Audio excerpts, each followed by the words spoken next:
I want to bring together a bunch of financial institutions and invest $100 billion in manufacturing plants for graphene, a building material and superconductor, which is going to be in major demand around the world. That will massively benefit the U.S. economy. I think for every $4.50 of graphene, you get a kilogram of hydrogen fuel. Before it was like it cost $1, it cost $3 to make a kilogram of hydrogen. Now you're getting $4.50 to produce a kilogram of hydrogen. It's right in front of us. We're producing hydrogen for $. So I interviewed James Tour today, one of the leading chemists on Earth that's producing this stuff. This guy's phenomenal.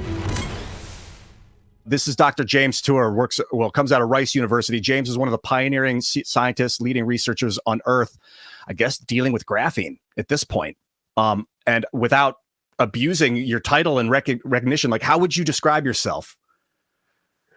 Well, I'm a trained synthetic organic chemist, but we work across all sorts of fields, from materials to medicine to electronics, across all of those fields. And the materials go from aerospace materials to biological materials, nanomachines, nano cars. So we build them all. So when you say synthetic organic chemist, does that mean you work both with synthetics and organics? No, it means that when we say organics, we just mean the chemistry of carbon predominantly. So it's the chemistry of carbon, and we learn how to we put carbon molecules together, and all of nature is made out of carbon molecules. So we build a lot of natural products with synthetically, or we'll take naturally occurring compounds and modify their structure. Okay. So I mean, honestly, I feel like there's 80 things we could talk about, and we could probably go for 20 minutes on each of them. But I think the best thing to do would just be to start from the top. I have a slide that you've offered. Start from the top. So we're getting an intro. Yeah. So for it. Okay. Talk me through this. These are your companies. Okay. So this just give people a kind of a background on the things that I've done. This is a list of the companies, the 14 companies that I've started. And 15 is just some of the other ones that we're building on. One is dots, making graphene quantum dots, and also CO2 capture. We take waste plastic and turn it into a material that captures carbon dioxide. So you take one problem and solve another. Weebit is silicon oxide memory. That's the 1 and 2 are public companies now. Zeta Energy is a battery company here in Houston. Neurocords is for healing up spinal cords in right now in animals, but hopefully in people someday. Nanorobotics is where we take little nanomachines and have them drill into cells and kill those cells. Xariant is pancreatic cancer treatment. That's moving into phased clinical trials now. LIGC, laser-induced graphene, and Geranox is for treatment of Down syndrome, traumatic brain injury, and stroke. Traumatic brain injury is the number one disabling injury in young adults. Stroke is the number one disabling injury in older adults. Roswell is for DNA sequencing. Universal Matter, we're going to talk a little bit more about that today. They're making graphene. It's putting out of business every other graphene company. FJ processing is where we take printed circuit boards and we flash it. We get all the important metals out, the rare earth metals, the precious metals, and what's left is clean enough for agricultural soil in California.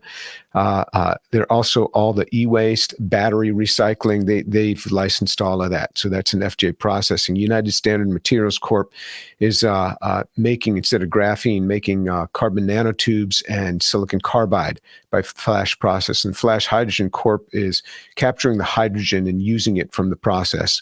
And then a couple other companies where we're remediating soil and taking PFAS out of soil. So PFAS is per and polyfluorinated alkyl substances. If you haven't heard about that, you're going to hear about it because it's already in your body. It's in everybody's body. It's a pollutant. It was the forever chemicals. It was used on everything, all your carpeting and everything. It's been used on your clothing and your food wrappers. And now we're finding out that it's causing a lot of biological problems. So we're dealing with all of that. You go to the next slide. Oh, wait, before we do, number 9, Rust Patrol. Yeah, rust patrol. That was something I did with my own hands. I heard about all this corrosion in the industry. It was a big problem. I said, it can't be that bad. So developed a corrosion inhibitor. I actually went in a lab myself, which I hadn't done in many years. And about a year later, we had a really good corrosion inhibitor. So you can buy that. It's on the market. All right, let's go to the next slide. Oh, here we go. And I'm gonna talk through some of these companies at some later in the call. Oh, by the way, everyone, like the video and subscribe and send in super chats. We'll be taking super chats near the end for both James and myself. So here we go. Flash graphene synthesis. What we learned is you can take any carbon material. So if you say, hey, I wanted to work on it. If it's made out of carbon, it works. Put any carbon material between two electrodes, put a high voltage, a high current, and in about 10 milliseconds, it turns into graphene. And it breaks every carbon-carbon bond in there, and the heteroatoms, the non-carbon elements, will come subliming out, and they reconstruct as the thermodynamically most stable material for carbon, which is graphene. And you can see little pictures of the graphene on the right. On the far right is C and D. That's the atomic resolution image of graphene. And you say, well, this must cost a lot to do this. No, it costs very little. For 1 ton of material, 1 ton, you put in about $30 worth of electricity. There's no water, no solvents. And so you can take all sorts of things and turn it into graphene. Next slide. Well, let me ask you a couple questions. How much cleaner does graphene burn than coal? Well, if you made graphene, you wouldn't want to burn it because right now it sells for $60,000 a ton, and coal is $100 per ton. So what you do is you take coal, you flash it, you turn it into graphene, and then the value goes from $100 to $60,000 a ton. An absolute worst case scenario, if you did want to burn it, does it burn cleaner? Does it burn cleaner? It will burn it. You'll still get CO and CO2, but it's still going to blow out CO2. So, no, I wouldn't say that it's definitely cleaner than coal, but the heteroatoms, I mean, you won't get mercury in the air and everything because all the mercury has already come out in this process. It sublimes out. All the heavy metals sublime out in the process. So in that sense, it's a much cleaner material. As long as you bring it all to CO2, you're okay. CO2 is a lot of people don't like CO2. Yeah, I think you can turn it back into graphene by depositing it on. Yeah. That's what we do. We take graphene and we make graphene, then we put it in composites. And when those composites are done with their lifetime, we flash it again, turn the whole thing back into graphene. We've done that with Ford Motor Company. Every Ford has graphene in it since February 2020. It's in the underhood insulation. It's in the foam cushion seats. It lightweights the vehicle, and it's going into even more. And so one of the big problems is cars in Europe come back to the manufacturer after the lifetime of the car. So imagine you're a car company and say you're Ford. After 35, 40 years, your car's toast, and they give it back to you and they say you can only landfill 5%. What do you do with the rest of it? Well, the big thing was the metals you can melt down. What do you do with the plastic? Because the plastics, there's all different types. They're not recyclable. Many of them, they're engineering plastics. They don't recycle. They're thermosets. And so what you do is they're all mixed together. We took 10 pounds of that. They sent it to us from their stripper lot, and we flashed it. We turned it into graphene. We sent it to Ford Detroit. They put it in their new composites. It did everything it was supposed to do, sound absorbing and increasing the modulus. And then we said, send us the composites. They sent us the composites that now have graphene in it. We flashed it, turned it all back into graphene. So it's a wonderful story of this cyclic life of carbon. It goes around and around. Any other asset you bring up from under the ground is going to form carbon dioxide eventually. You bring up oil, you bring up natural gas, you bring up coal. Even if you throw it out as carbon, I mean, plants take it up, and then when the plants die, they'll form CO2. But when you turn it into graphene, it no longer enters the CO2 cycle because microbes don't easily eat this. And that's why we have graphite in the world. If microbes could eat graphite, we would have no graphite mines in the world. It would have been eaten.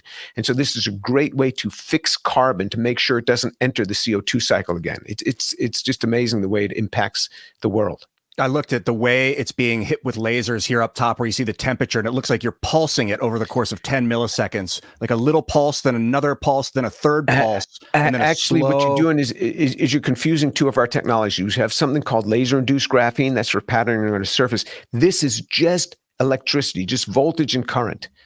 That's it. Is it a static? Is it like No intense? laser. Does it increase in? Oh, okay. So does a voltage increase in intensity then 3 pulses and then it lowers like slowly the temperature of the pulse? You can do it that way. In this particular one, you see that chart above, where what it does is it's in about 3 milliseconds. It's already over 3,000 Kelvin. That's about 2,800 centigrade. In 3 milliseconds. That's how high it heats very, very rapidly, just by putting high voltage across the material. And you get these local hot spots due to resistance, and it just rockets in temperature. All the non-carbon elements sublime out, and the carbon in there will reconstruct as graphene. You can do it with any carbon material, as we'll see on some of the next slides. All right, here we go. So we started this company called Universal Matter. You see the CEO there, John Van Leeuwen, and the person who invented this. People say, "How'd you think of this?" I didn't think of it. My students thought of this. This particular student, Dewey Luong, thought of this, and so he's the one who developed it in the lab. He's now the chief scientific officer of the company, and they'll be announcing 1 ton production very, very soon, 1 ton per day. This is crazy large production rate. This is for graphene, and this is just the pilot plant. This is just the pilot. This is just the demo plant, and then they'll scale after that. So graphene, it's going into so many different products. If you went to universalmatter.com and you could watch a little video on this and how it's done. All right, let's see if I can. Well, let's. No, not now. I'm just telling the audience. Not now. How did Dewey, and maybe I can interview Dewey and ask him this personally, how did he come up with this concept? Yeah. So he read an article in the literature, and somebody was putting high voltage across materials and making new phases of materials. So he wondered, what if I just put carbon there? Would it change? And so he had a capacitor that he put on top of a table and 2 wires, and he started putting some carbon material between it, and he started noticing graphene was coming out. We have a Raman system, a Raman spectrometer, which right away can tell you if you're getting graphene. And then he optimized from there. And now we have big systems with big capacitors, and we can do it AC or DC.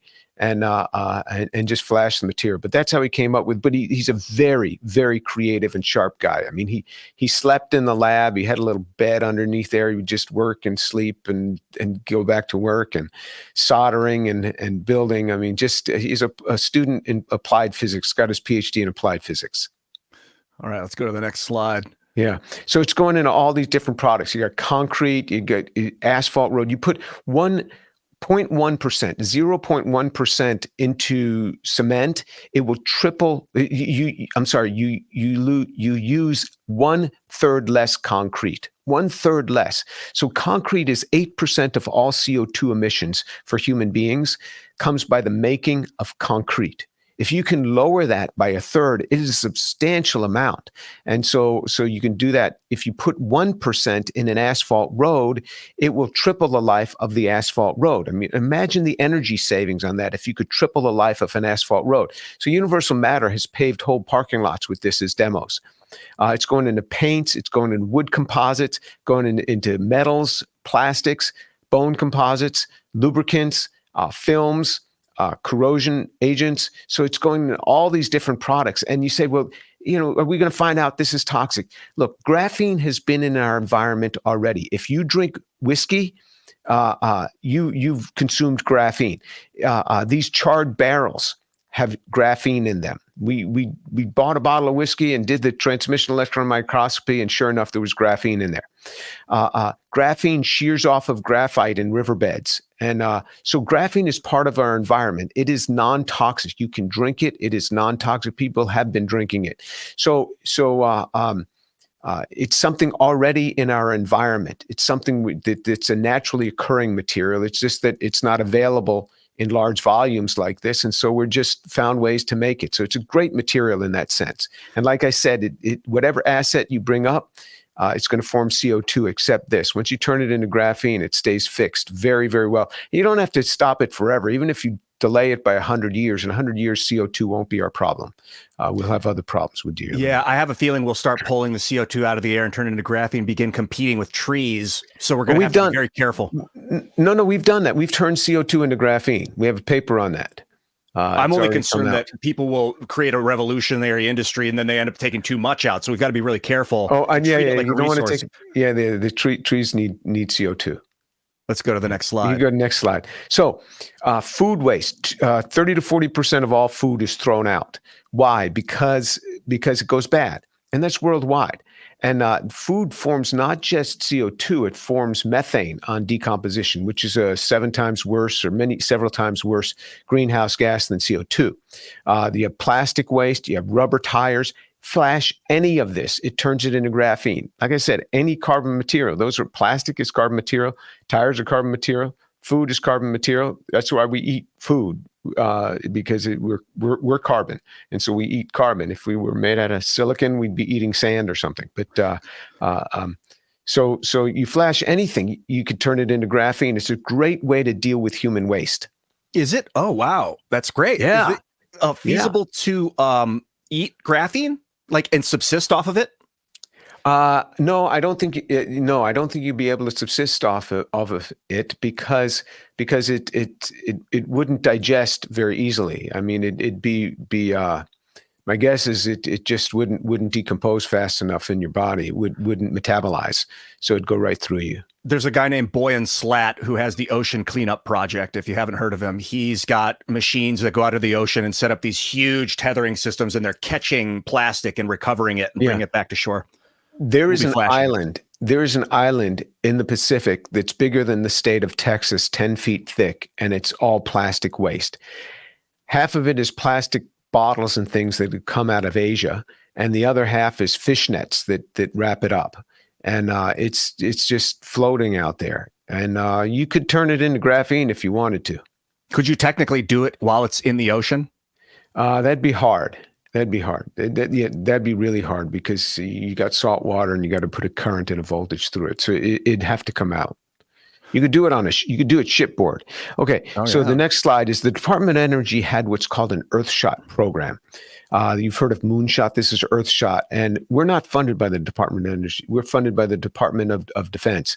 But they wanted to make 1 kilogram of hydrogen for $1 in 1 decade. Hydrogen, there's only 3 elements in the periodic table that could be our fuel.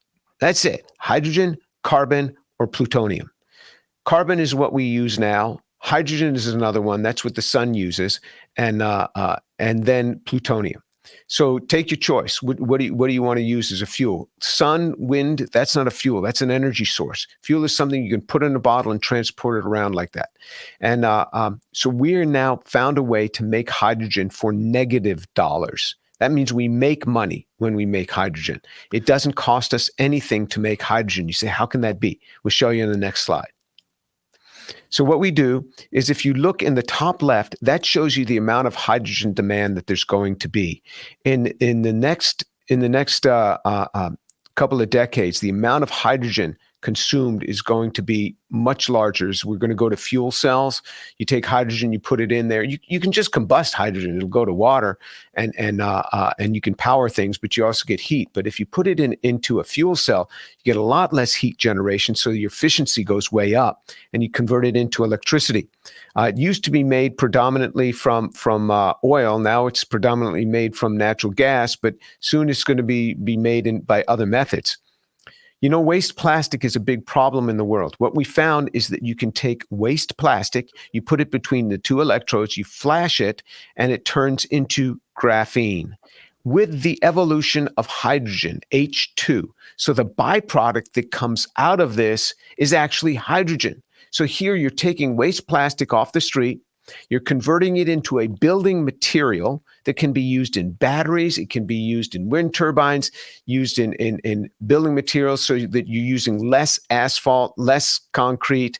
Things are going to last longer, and you're generating fuel in the process. So this is what we're doing. So you go to the next slide.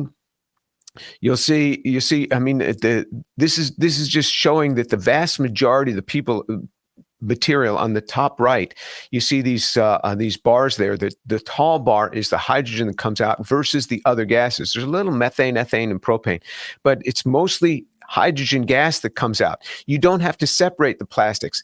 I don't want to alarm anybody, but recycling is really a bunch of nonsense right now, recycling plastic, because human beings have to stand there and separate the 7 different types of recyclable plastics.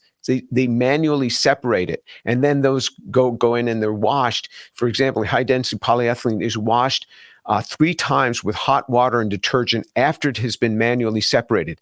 Then those little flakes fall down these transparent tubes, and air blows out anything that is not high-density polyethylene that's falling at that rate. So if it's paper or little pieces of metal, those get blown out. Then you take that material and you melt it back down. You've got recycled plastic. It costs as much to recycle plastic as it does to make virgin plastic, and recycled plastic can't be used for food or pharmaceuticals.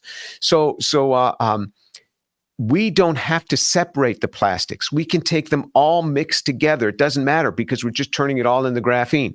If there's any non-carbon element, that's going to come subliming out, because carbon doesn't sublime until about 3,600 Kelvin.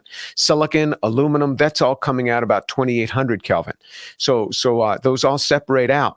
And then the gas that comes out is hydrogen gas. So you can trap that. Now, there's much less CO2 emission in our process. It's a very clean process. The bottom line is the cost. If you look on the bottom right, we're negative $4.30 per kilogram, meaning that we make $4.30 per kilogram of hydrogen. Remember, the Department of Energy wanted you to reduce the price to $1 a kilogram. We make it for $-, and that's because we sell the graphene. And you say, well, graphene is so high price, it's $60,000 a ton. We artificially reduced the graphene price to 1/20th of that, to $3,000 a ton, the price of a typical plastic. And even at that price, that's where we're getting $4.30 per ton. Per kilogram we make on the hydrogen. So it costs us nothing to make fuel. So you take waste, you convert it into a non-toxic material that can be used in building. And in the process, you are making fuel, a clean fuel. And the thing is, right now, most hydrogen is made by steam methane reforming. You take methane plus steam plus a nickel catalyst, and you heat that thing up, and you get carbon dioxide, initially carbon monoxide, and then that's oxidized further up to carbon dioxide, and you get methane. You get hydrogen. You get hydrogen. That hydrogen then goes into fuel cells. But the problem is that hydrogen came at the expense of generating CO2 at the factory. So even though the hydrogen, when you put it in your fuel cell, isn't blowing out any carbon dioxide, it's just converting to water, you blew out the carbon dioxide at the factory. It's just a long tailpipe back to the factory. And so that's the problem with it. And so if you say, well, we'll just electrolyze water. Electrolysis of water is over $4 a kilogram. Steam methane reforming is about $1.50 a kilogram. It will never compete even with steam methane reforming, which generates CO2. Yeah, if you use renewable energy to electrolyze water, you're not going to generate CO2 in the process, but it's too costly. At $4.50 or $5 per kilo, it'll never compete. The only way you can compete with steam methane reforming is to have something that's cheaper than steam methane reforming that's clean. This is not only cheaper, it is $. That's the amazing thing about this. How much does it cost to run the current to produce the hydrogen and the byproduct of the $4.50 of graphene? $30 a ton. And you're talking how many kilograms in a ton? So what's the 1,000? So 1,000 kilograms in 1 ton, $30. That's very, so like what, 0.3 of a cent or something? Oh, per it's $4.50. But see, this $4.30 already has that figured in. It already has all the salaries figured in. This is done with what's called a life cycle assessment. You put all those factors in. This is what you come out at. This is when people talk about the economy and being 33 trillion in debt. I think we really need to focus on our production capacity and the gross domestic product, being able to create things. And this seems like a solution. We can retrofit our entire fuel industry into a hydrogen gasoline hybrid system at first, and then ideally probably just move to hydrogen at some point. And energy is so cheap. Heat, electricity. Yes. What you can do, you can already take natural gas and put about 15% hydrogen in it and dilute the amount of carbon that you're putting in directly And all the pipes still, and you say, well, you can't transport hydrogen. You can when it's diluted in natural gas like that. But then you can just change the pipes. There's already 2 pipelines that can ship hydrogen in the U.S. So it's just a materials change. And hydrogen can be combusted. So you can combust it or just go to a fuel cell and start running it electrically, and you generate electricity. It's much more efficient when you run it in a fuel cell, because anytime you combust things, you get a lot of heat. So that energy isn't being used to drive your car. It's just heating things. But if you put it in a fuel cell, you get a lot less heat. So for example, an internal combustion engine, a car, is 25% efficient in town, about 40% efficient on the highway. A fuel cell is about 80% efficient. And so it makes a lot of sense to move to fuel cells. All right, let's go to the next slides. I'll be coming back to these slides. I have some questions. Oh, here we go. This is how you can connect with me. I'm at tour at drjamestour.org, and my YouTube is drjamestour. So that's how you can connect. Subscribe, with me. follow James. Yeah. Colloquially known as Jim. What's up, James? Yes. I want to talk about this for a moment, turbostratic graphene, because this is something that I've been thinking a lot about right here. Yeah. The carbon materials converted into turbostratic, meaning, as far as I know, that means they're like kind of little wafers of it. Maybe you could define that better. It's their disorder. So if you take graphite and you start pulling apart the layers, you will see the graphite has graphene stacked up, but they're AB stacked, meaning that they're not perfectly on top. They're slightly off, and then the next one's a little bit on moved, and they go back and forth like this. What that does is it optimizes the strength between the different layers. So if you want to just take graphite and exfoliate it, meaning peel apart the layers, you have to put in a lot of energy. With turbostratic graphene, it forms so rapidly, there's no ordering between the layers. So turbostratic means that there's no ordering between the layers. The result of that is that when you put it in composites, it comes apart much more easily, because if you're ever going to make a nanocomposite have an enhancement by adding a nanomaterial, you have to have 2 things. You have to have a good dispersion. It has to well mix through the material, and you have to have good interfacial interaction, meaning between the host material and the nanomaterial. Good dispersion, good interfacial interaction. When nanomaterials first started coming out, people would throw this stuff in, and it was like little rocks in there. They never got good dispersion. They never got good interfacial interaction between the host and the nanomaterial, so they never saw any effect of it. But once people started realizing, then once you get these 2 things done, and you can design it to do this depending on the material you want to put it in, then you get the enhancement of the nanomaterial upon the bulk material. So you've got layers of graphene that are easy to crack apart, essentially. Yes.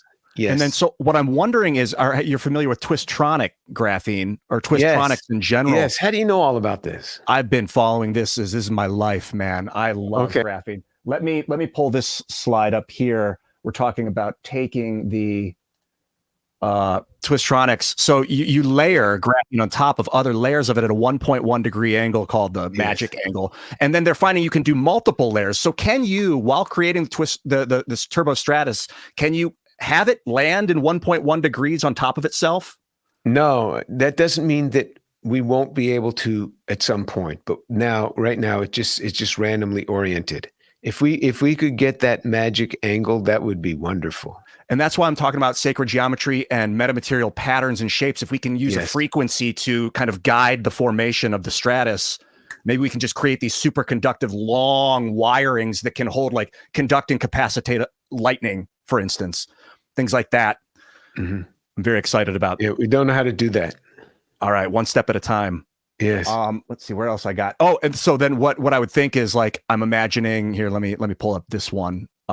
When we would do that maybe it would come out in a shape like this, layered, the 64 tetrahedron shows up in sacred geometry, layers of graphene on top of each other that form something that looks like, if you're looking through the wire, like the wire would look something like that, and just have magnificent, it might even just be 6 layers, graphene C6 with 6 little carbons to create the hexagon. Yes. Or it could be 60, maybe it's 60 layers on the right. Yeah. And it could be it could be graphene and boron, for instance, boraphene, this benzene. Oh yeah. Yeah. We've made a lot of different boron compounds using the same process. This process is not for carbon only. We have other methods now. We've used this process the periodic table is our playground. And that paper's up on my website. It's in a preprint form right now, but it's already up. We're using something called Flash within Flash, and it opens up the rest of the periodic table. What's that exactly? Flash within Flash. So what you do? So if you need to have the material that you're gonna heat with a voltage and a current, it needs to be conductive enough to get the electricity through. And so what we often do is you can add carbon to it, but if you take carbon with many other materials, you'll form the metal carbide, and then you're toast. You can't make, for example, graphene that way or something. But what happens is, what we do is we take the pure material that we want it to change its morphology. So say from amorphous boron to crystalline boron or something like that, if that's what you were going to do, or from one material to, you take the couple of materials that you want, you put them in an inner tube, and then you put that inside a larger tube that has the carbon on the outside.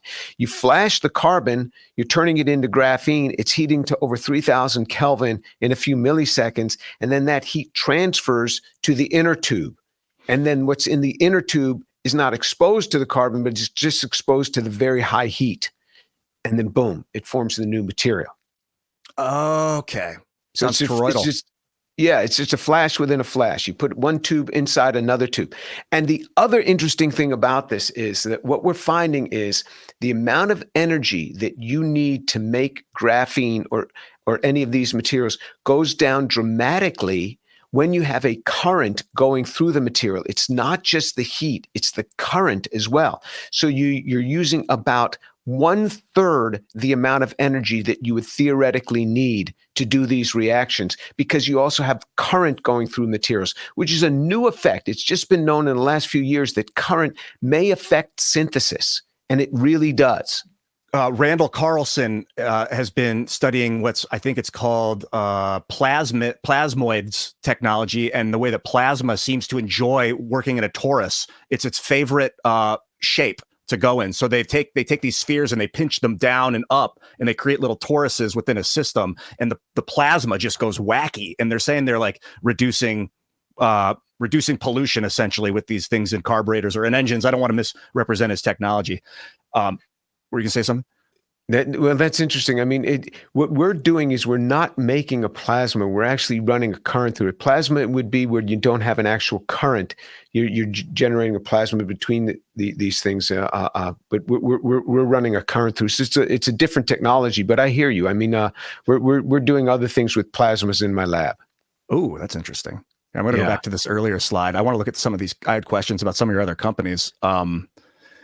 I have so many questions about all of these things. Tell me about neurocords, man. I just heard, this is like 6-7 months ago, I heard like, oh, we're healing damaged spinal cords. Yes, that's us. That's us. What's happening? If you've seen we made a YouTube short. It's got like 5 million views of a little rat that has its spinal cord healed up.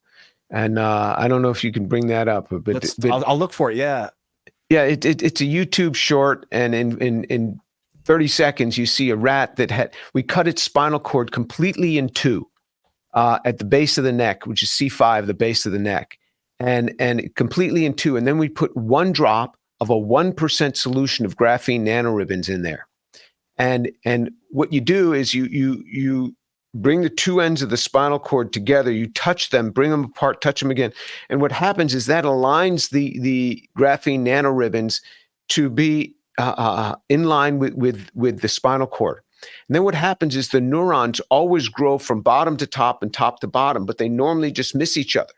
But here yeah, I'm not sure if you're going to be able to hear this, and I didn't want to interrupt. So, but continue. Well, I don't know if that's mine. Let me see. With the scalp. Yeah, that's paralyze the rat. Yeah, so that was with graphene nanoribbons, a 1% solution. Are you of getting the audio? Nanoribbons in another polymer. So you got the spinal cord's been cut in two, and now you open it and close it. Just by that action, it gives you something called shear flow, where these long, thin structures of the graphene nanoribbons will organize longitudinally with that spinal cord. And so they're growing from each side, and all of a sudden they now collide, and then they heal. The first 2 weeks, the rat was sitting on the bottom of the cage, moving in sort of a scattered sort of way, but the brain was remapping the connections. once it remapped and it learned which leg was which, and then it could get up and just start walking again.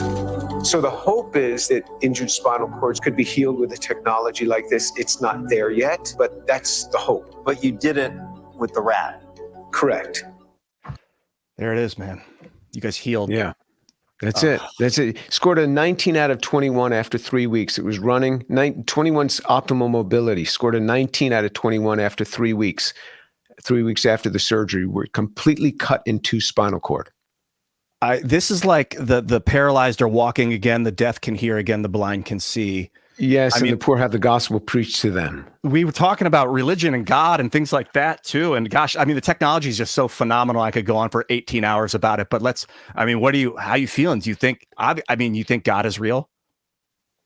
Absolutely. God is real. God is real. I mean, he's my life. He's my friend. He's my companion. He's my God. I love Jesus Christ. I mean, it's just, he's everything to me. If you do not believe in the physical resurrection of Jesus Christ, send me an email and give me a chance to tell you by Zoom why I believe in the physical resurrection of Jesus Christ. Does it guide you? Like Nikola Tesla said he would get like downloads of information. Well, you know, my wife used to say that when I was younger, I'd wake up a lot and I always had a pad of paper and I'd get these ideas while I was sleeping and write them down. That happens less now. I don't know why that is, but it's interesting because there's a guy in the Bible. His name is Bezalel. And God said, I've called by name Bezalel, the son of Uri, the son of Hur of the tribe of Judah, and I have filled him with the Spirit of God in wisdom, in understanding, and in knowledge of all types of craftsmanship. He's the first person in the Bible. This is in Exodus chapter 31. The first person in the Bible, it says that he's been filled with the Spirit of God. And the guy was a craftsman. And he could work. God gave him this amazing ability. He could work in gold, in silver, and in bronze. He could work in stone cutting, stone setting. He could work in fabric, wood, perfuming, and he had the ability to teach it. The man was the Renaissance man. And he had this amazing ability. So I pray. I say, Lord, make me like Bezalel. Make me like Bezalel. Give me the creativity of Bezalel. Give my students the creativity of Bezalel. Again and again I pray. And go figure, God answers prayer. It does. I've been praying for patience. It works. I figured out like in 2007, this is something crazy. I started making internet YouTube videos in 2006. And I was like, I want to carry Jesus's word. I want to spread the gospel. And also the 4 agreements, which is this ancient Toltec wisdom. Don't take anything personally, always do your best. And like, I started telling my past secrets. I had these things popping in my head. I'm like, they were humiliating and embarrassing, but I just told people, I told the internet, the world, and then they stopped coming into my head and I had gained control of my thoughts. So I started thinking words instead of saying them. And I can communicate with God with my thoughts. And you'll say, what should I do? You'll think it. And you'll get an image of yourself doing something or a word. You'll hear a voice sometimes. And sometimes you'll start to ask the question and you'll get the answer before you even finish because it knows what you're going to ask it. And it's pretty powerful. Well, yeah, I mean, I have the same thing, but mine is all wrapped around Jesus, this one who came to earth and gave his life for me. And I confess my sins to him all the time. And I say, Lord, I'm sorry. So yeah, this is what I do. I confess my sins to God and I feel a whole lot better after that. But God proclaims a forgiveness through that. And because Jesus said, look, I take the death that you deserve. I take the pain that you deserve and I take it and I'll carry that to the cross. And he did. Then when he rose from the dead, it was a demonstration that he could overcome these things. And so yeah, Jesus rose from the dead. And the more I study this, the more I see the veracity of the claim that Jesus Christ, the Son of God, came to this earth. He died, he was buried, and he rose again on the 3rd day. Amazing story. It's this tremendous love. If any parent knows that they would give their life 100 times for their child if they could. And so Jesus comes, he doesn't just say, I love you. He says he will demonstrate his love for us. In that while we were yet sinners, Christ died for us. He doesn't say you go and get yourself all cleaned up, fast and pray for a few weeks and don't do anything wrong and then come and see me. He says, no, while you're yet sinners, Christ died for us. He says, Christ died for the ungodly. And I thought, okay, this is the faith for me, that Christ died for the ungodly. Godly people got to go get their face somewhere else. But for the ungodly, he gave his life for me. It's a tremendous thing. So yeah, I embrace this, everything of it, everything in the Bible, I embrace it. I get skeptical because I feel like it's Roman propaganda that they were like, okay, the second commandment of the Torah, of the 10 commandments is do not worship a false idol, meaning a person or a thing, money or a human. And then the Romans are like, the Jews are way too powerful. We need to get them to worship one of their own, make some new thing. And Jesus, I don't think he would have been like, I don't think he wanted people to worship me. It doesn't seem like who he would have been. He seemed like I don't know, a friendly dude that's trying to help themselves. Yeah, and this is why he was not received by the Jewish religious leaders, because he didn't come as a great general. Because if he had come as a great general, if he'd come as a rich person, how would he relate to the masses of people? So he was born among us. He said, "I'll be born among them." They would relate to them. And then he grew up among us, and he was just had a simple life. That's why I know that I don't have to shave my head and go on a mountain in order to please God, humming all day. I can be a chemist. I can just relate to my people. I can have an ordinary life around my people. And he did this, but this was all prophesied. It wasn't the Romans that thought of this idea. No way. You look at Isaiah 53, which is Jews, they don't even do it in their normal reading in the synagogue. Isaiah 53, the prophecy, it actually starts in Isaiah 52, verse 13, talks about the scourging that he's going to go through. And then in Isaiah 53, how he's going to be hung there. How he's going to die for our sins. He's going to take upon himself our iniquities. And then it talks about how he was with a rich man in his death, and he took our sins. He took this with him. I mean, Isaiah 53 maps this thing out. So there's many prophecies. You see these same sorts of things in Daniel, even with timing in Daniel. This quote unquote 70 weeks. The Jews knew that the Messiah was going to come about that time, but Jesus was not fitting in their mind what the description should be. So it wasn't the Romans that thought of this. This was already prophesied long before by Isaiah. It was actually prophesied in the book of Genesis, in Genesis chapter 3, verse 15, that God was going to come himself and deliver this, that there was going to be an offspring from Eve was going to come, and God was going to take care of this. So it way predated the Romans. I believe like self-fulfilling prophecies. If you think you're going to be a baseball player your whole life, you'll work towards that subconsciously. And full disclosure, maybe it's offensive to some people to hear, I feel like Mary probably got impregnated by some Roman dude and would have been like, yo, they're going to kill me and him if they find out. So let's tell Jesus his dad is God and tell everyone that. And so Jesus grew up thinking, literally, my father is God. And he would tell people that. And when you communicate with God, you can do it through the visage of a person or a thing. Like you can pray to Jesus to get to God, or you can pray to a loved one and you'll hear their wisdom come back at you. And that's creative.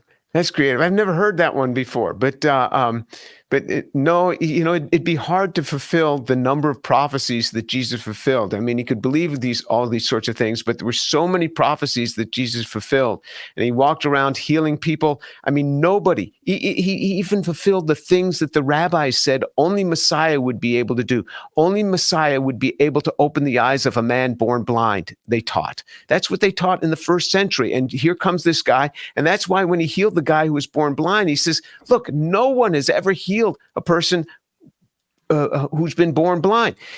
Only Messiah would be able to cast out a demon from a person that was dumb, a person that was mute, who couldn't speak. That's what the rabbis taught, because they thought that the demon had to identify himself. But no, Jesus healed and cast out the demon from the man who was mute.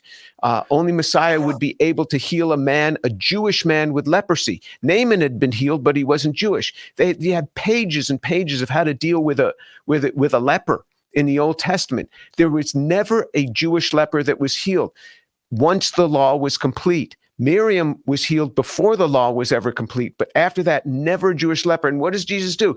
Boom, Jewish leper after Jewish leper, the guy is healing. And he says, what does he say? He says, you go back and you show yourself to the priest, let them go through all their little checklists and see that you've been healed. He always sent lepers back to the priest because it wasn't a bona fide healing of leprosy until the priest confirmed it according to what was written in the book of Leviticus. So all of this was prophesied. So it'd be hard for some guy to fake this thing.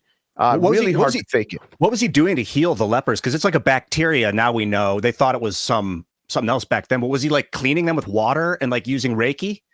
No. In one case, he touched the guy. In another case, he just spoke it. I mean, just like that. Yeah, it's in the cases where Jesus used spittle, there was a guy blind, and Jesus spit on the ground and made some mud and rubbed it on the guy's eyes, and then he could see, or he put spittle in his ears, or he spit in there. You know why he did that? Because it is written in the Jewish writings, not the Bible, but the Jewish writings. They said, never apply spittle, never put mud in the eyes when healing, never apply spittle. Jesus was so against the laws of men. He says, the laws of men have made the word of God of no effect. You respect these laws of men more than you respect the word of God. So what does he do? In his disdain for that, he does exactly what they said you shouldn't do in order to get a healing. He puts some spit with some dirt and rubs it in the guy's eye. Boom! The guy's healed. Just like that. You said it couldn't be done. I did exactly what can be done, because they're human-made writings he had great disdain for.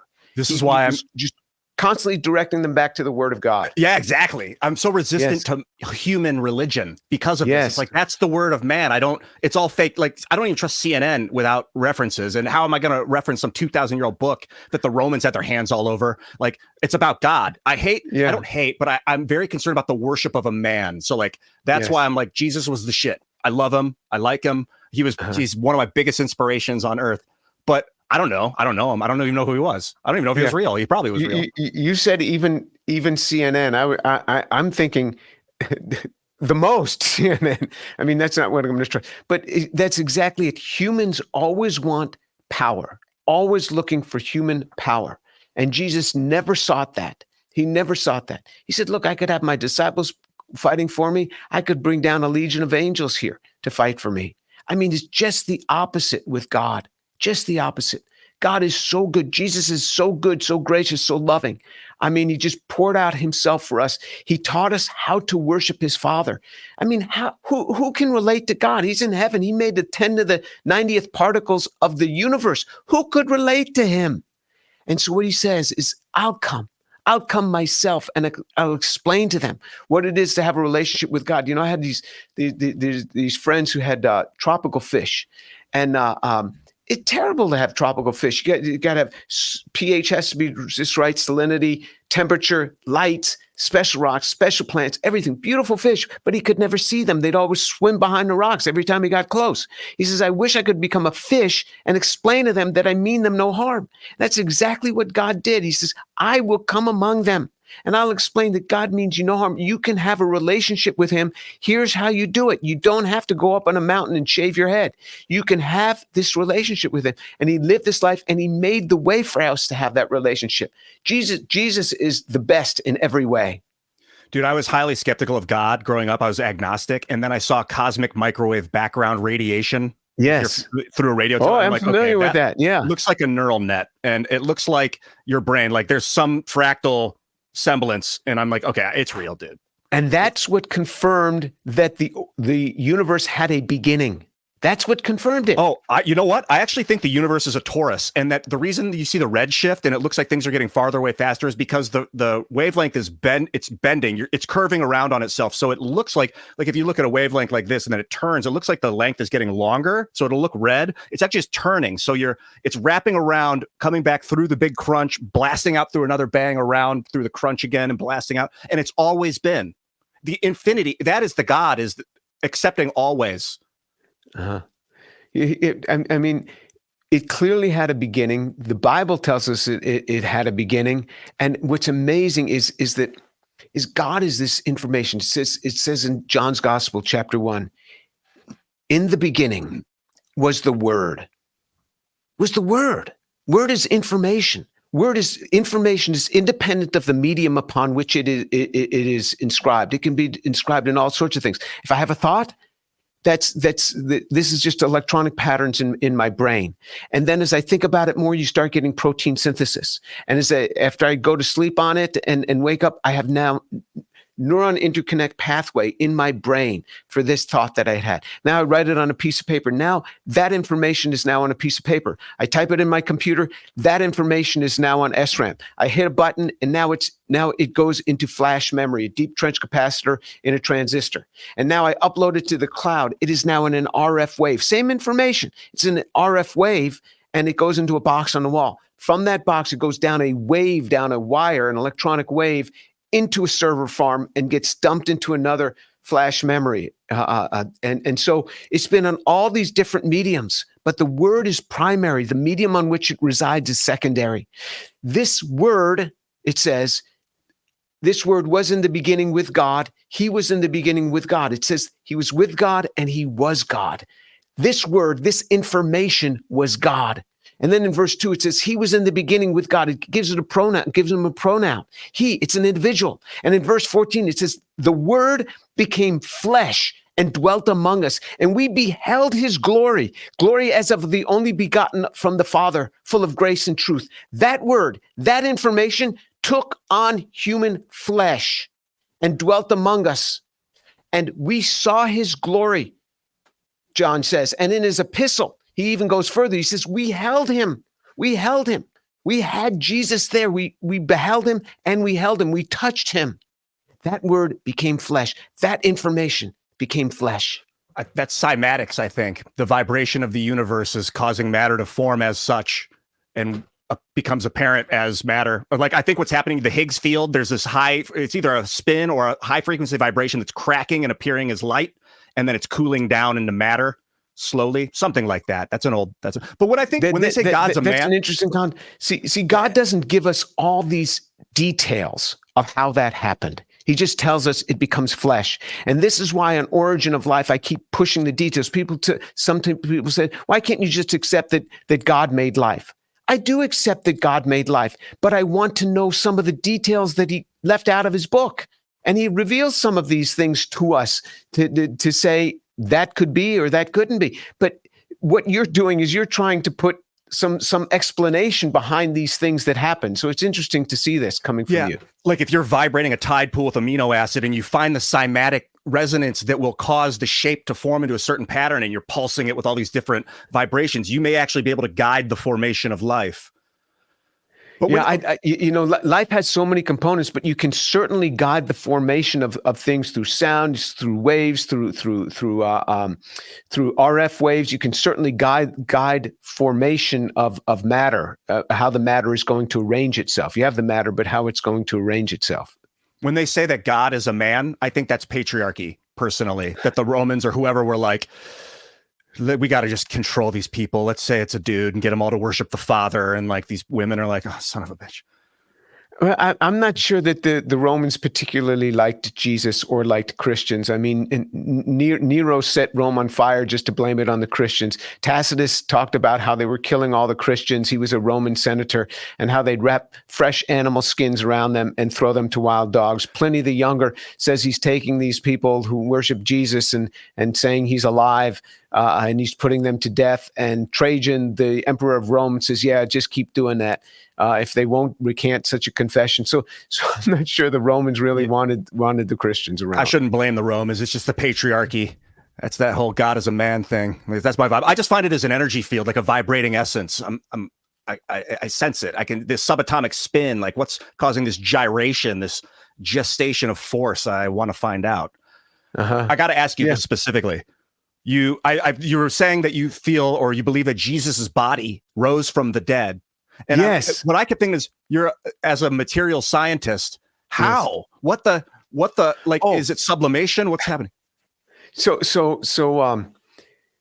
it is so much easier to have a resurrection than a de novo synthesis. I mean, people will say life originated and just started living. I mean, which is easier to do? Origin of life or resurrect the dead? Resurrection should be easier than an origin of life. If you're going to tell me that matter can come together and form life, that's a much bigger task than raising the dead. And why do you think? Oh, continue, sir. No, raising the dead is nothing for God. If you're saying that He can bring matter together and form life, I mean, raising the dead is an easy sort of thing, but this was a demonstration of his power. Nobody's ever made a cell. So you can take a cell, you can deconstruct it, and take all the pieces and give it to any group of scientists in the world in their pristine laboratory who say that these things came together and formed life, and say, okay, why don't you make that happen in your own laboratory? You have all the pieces. Nobody even knows how to begin to construct this thing. Nobody. But they'll say this thing, it happened in a pond someplace.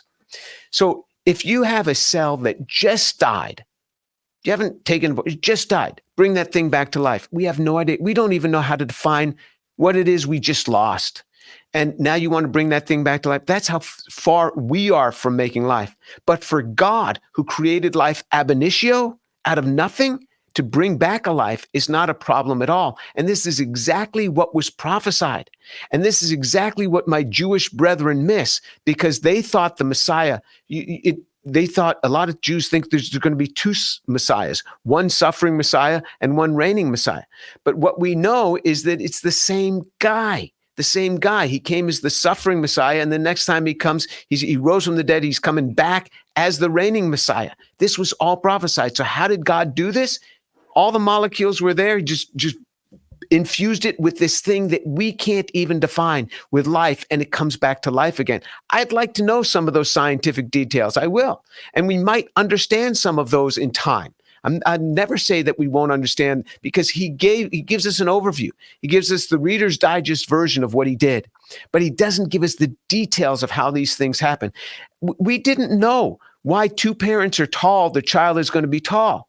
We didn't know that until the 1950s, when they saw this map in the DNA, this prescription, which is coded in the DNA. And now we know. Just because we know, it doesn't make God any less. It makes him all the more magnanimous.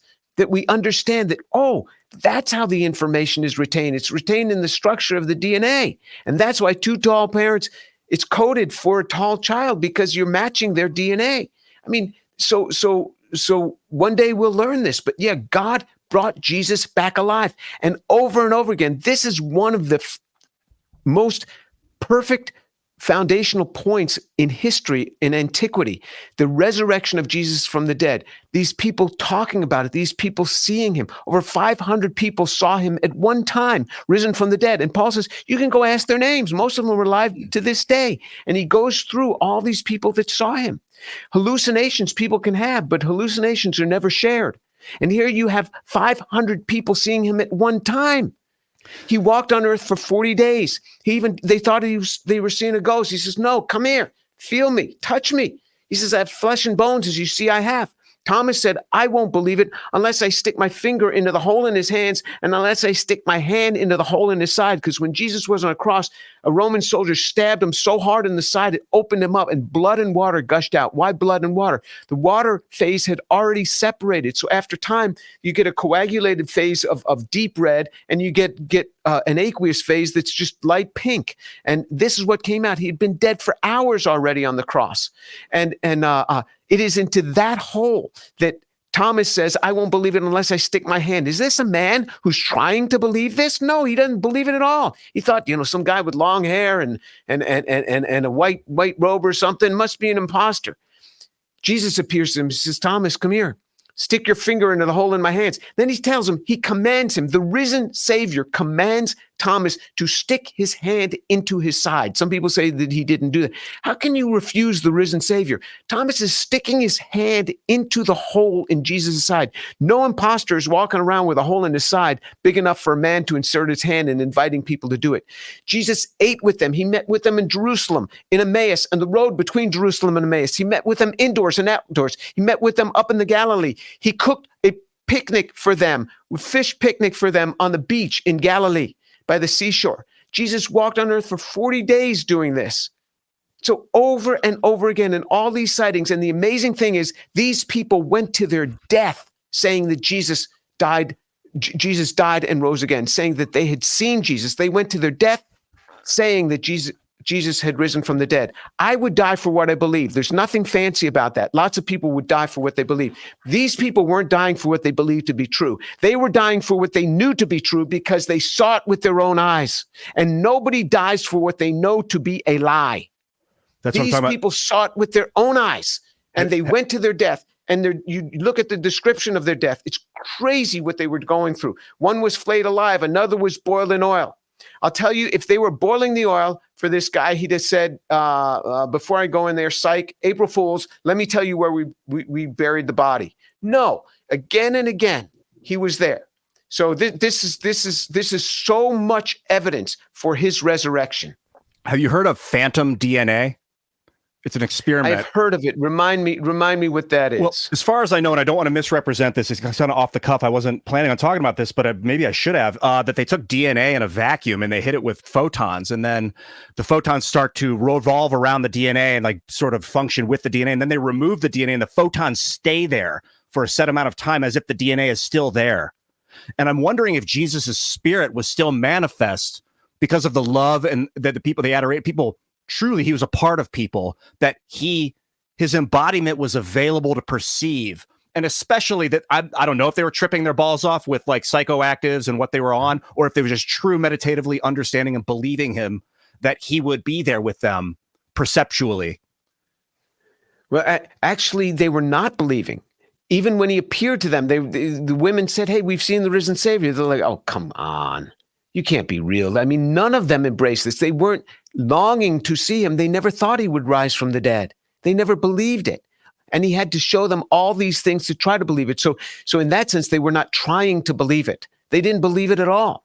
And until he appeared to them and they touched him and they ate with him, and then they started to believe it. All of them, it says that they didn't believe it. But the other thing about this, what I find interesting, Ian, is that you are trying to make sense of some of this scientifically. And this is exactly what science does. This is what we do. People don't understand. They think you go probing around. It's not that I'm trying to discount God. I'm just trying to say, I want to fill in some of the details that he didn't tell us about. And you're trying to fill in some of the details. This reminds me of chiral-induced spin selectivity. We're only electrons that have the right spin for that right chirality are going to go down that.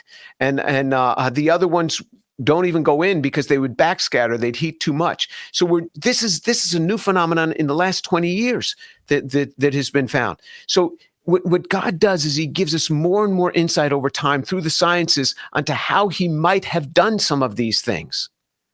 Yeah, science is certainly proving God for me, or at least evidencing like the cosmic microwave background radiation, for instance. With Jesus, I feel like the most likely thing is someone either stole his body or he wasn't really dead. Like Rasputin was, they tried to kill him. They stabbed him and they shot him or something. And then he still was alive because he had that powerful spirit. He like very difficult to kill. But you're saying that Jesus died literally on the cross, and they were like, he is definitely dead. The blood and the water had even separated to no one living through this. No one living through this. And in fact, Jesus even says in Revelation chapter 1, he says, I was dead, but now I am alive. Jesus was dead. And in fact, over and over again, he was proclaimed to have been dead. These guys didn't mess around. No one ever comes off a Roman cross alive, or else the guys had to go up in his stead. They made sure that everybody was dead. It's been an hour, man, and I feel like we hammered the top level of everything that we're about to spend a lifetime undiscovering and rediscovering, I think is the right term. I think we should maybe, do you have anything else you want to bring up? Well, you know, Ian, you've got all of this evidence before you. I mean, you're a delight to talk with. I mean, you really are. You got all this evidence before you, and you keep coming up with these things that Jesus wasn't quite alive. Jesus is very much alive. What I ask you to do is to ask him, say, Lord, if you are alive, if you are alive, Lord, show me, reveal this to me in some way, reveal this to me. Even if you go to John chapter 1 and start reading that very slowly, in the beginning was the Word, and the Word was with God, and the Word was God. I just asked him. He said no, but I think he's sentient. I think he's not alive, but he's sentient. You just asked him and he said no? Yeah, I mean, it's not a perfect answer, but I heard no. But I think sentience, life and sentience are different. Like plasma seems sentient. There's some I don't know if intelligence is the right word, sentient more like, and spirit being, I don't know if it's like your magnetic field interacting with my magnetic field and the Earth's magnetic field, and all these fields interoperating, cooperating, are creating spirit, and that has some sort of sentient, like the Schumann resonant existence. I need better words. Interesting. Do me a favor. Read chapter 1 of John, the Gospel according to John, very slowly. Do you have a Bible? Do you own one? Yes, I believe there's one right out here. Yeah. Okay, just read chapter 1 slowly. Sometime when you get a chance, just read that one chapter. It take you 10 minutes, but read it slowly, thoughtfully, and say, Lord, if you're alive, reveal this to me. If you're alive, and just watch that chapter come alive. I don't. If I could get you to read the New Testament would speak for itself. I mean, if you start reading the New Testament, you're going to come to believe Jesus. I mean, that book is amazing. It is just amazing. You start reading the New Testament, you'll come to Jesus. Anyway, I'll be glad to stick around and answer some of your listeners' questions if you'd like. That's a great idea. We have some super chats. People, get your super chats in for James and myself. We're gonna read a few here. Let's start from the top. We'll bring them up on screen. Oh, here we go. Philip Fisher. Thanks for bringing this guest on. Can't wait to learn more. Well, Philip Fisher is one of my business partners, actually. Philip, good to hear from you. And I hope you learned more. I did. Let's take the next one. Well, Ian, it's interesting. It's just interesting that he's thanking for my coming on after the last time I was disinvited. Dude, we were trying to have you on IRL and schedule got all out of whack. Dude, graphene since 2011, I think. I've been so excited about it when I learned, like, oh, really? We're going to be able to make buildings that are also superconductors and capacitors with touchscreen walls and super lightweight. We'll be able to have like drone construction in orbit where we're like mass producing huge carbon structures. We'll be using like laser induced plasma channels to recharge the sun with hydrogen so it doesn't expand too much and like sustain I'm into it. Let's take the next one. Grizzlocks with the $50 super chat. Whoa, the same week I fall down the James to a rabbit hole. He's Ian's first guest. Technically second because I had Andreas Exertus on last night and we kind of did a graphene little preamp. That was very fun. But yes, James is absolutely my first official guest. Divine Providence, I suppose. Ian, sometimes I think your soul is too big for your body, my friend. Love you, man. It's an interesting concept there. Yeah, interesting concept. Maybe I need to rein it in. Was that you meditate? Yeah, you were telling me before. When you meditate, how do you do it? Or when you pray and meditate, what do you? It's always around the Word of God. So I'll take a Bible verse and I'll just study it and just think about it and turn this thing around over and over again and say, Lord, what does this mean? That's to me what meditation is. I've been doing like no thoughts for long periods of time, and then you'll realize you're thinking and you just let it go, and then 7 seconds will go by and you'll realize, oh, there's a thought, and you just have no thoughts. It's pretty nice. Thank you, Grizzlocks. We got up next. Rusty Shackleford. We need more people like Ian. Thank you, existing. The lack of grammar is exalting. I love that. No, but you've got some devoted fans. That's great. Dude, people really listen. That's one of the values of listening to people is that they start listening to you. You know, I just noticed that about you. You are a very good listener. Most of the people who interview me want to talk and talk and talk and talk. And you just let me speak. And if I'm speaking, you don't interrupt me. You're an amazing guy.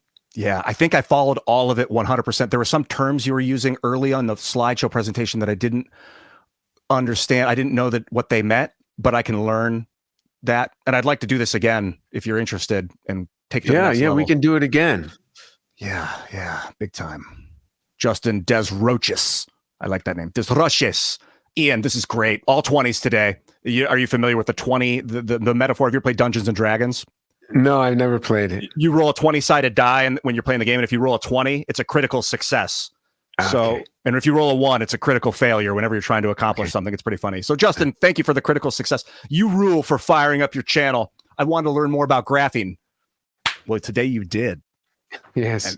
We're just, dude, and I'm glad when I was in South America in 2018 with the guy I was talking to last night that I did a show with last night, Exertus, who you're going to love.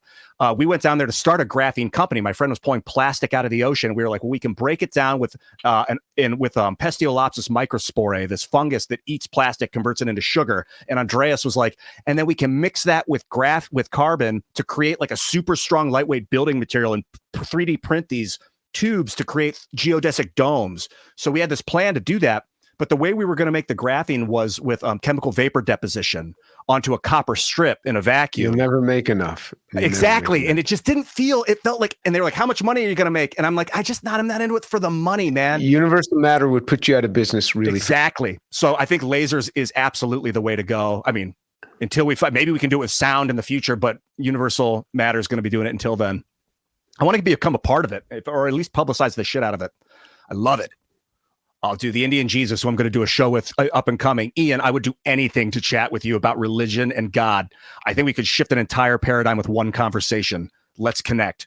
We are connected, and we will connect more. We will reconnect and interconnect. Thank you, the Indian Jesus. Thank you. Who's next? Zippy DeStrange. You should have the Indian Jesus official on the show. He's a moral atheist that loves tearing into dogmatic thinking anywhere it pops up. Moral atheism. I'm not quite sure how to define that, but that's pretty cool. I mean, I think saying that you're an atheist is the same as saying you're a theist, but I guess I'm saying there is a God. I just don't know if it's what is the theism? I don't know if I would call myself a theist, because I kind of find it as like a decentralized vagrants or something, this like ever-present maneuver. All right. We got another one here from Texas Tack Talk. We mentioned psychedelics a lot, but haven't talked about the benefits of lion's mane enough. Love you, man. Speaking of lion's mane, I have lion's mane extract right here, which I squirt in my mouth from time to time. Where does it come from? It's a mushroom, lion's mane mushroom. Oh, and I haven't gone too deep into the benefits, but I've read that there are a lot of them. Do you ever study with psychedelics when you guys do chemistry or like physiology and stuff? Is that become part? Never. No, I don't. I don't even drink alcohol. Yeah, psychoactives. That was part of how. I don't want to like say that it was the psychedelics that got me to believe in God, but I was pretty hardcore. Like if there's no proof, I'm not going to believe it. And then I started, after smoking pot, I started to feel energy more. I could feel the heat. Like I could sense the heat coming out of my skin, and I started working the Reiki, and I had some psilocybin and kind of saw like the differential between life and non-life. It became very apparent.